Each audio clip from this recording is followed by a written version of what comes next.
All right, 2 custom CHI 2147 overlay doors. Builder put custom overlays on the front of them. He's not finished with this door yet, but he's fully finished with this one with side mount LiftMaster 8500 Ws.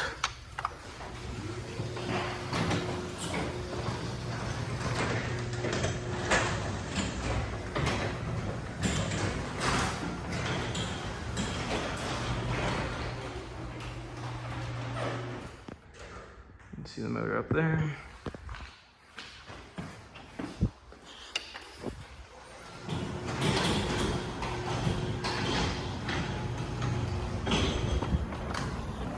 And that's the overlay that they put on the front of it.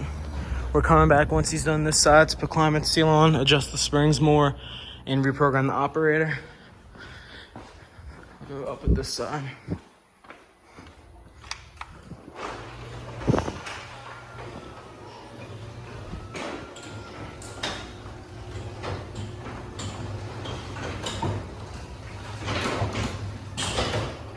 Little hot upon opening, but all good.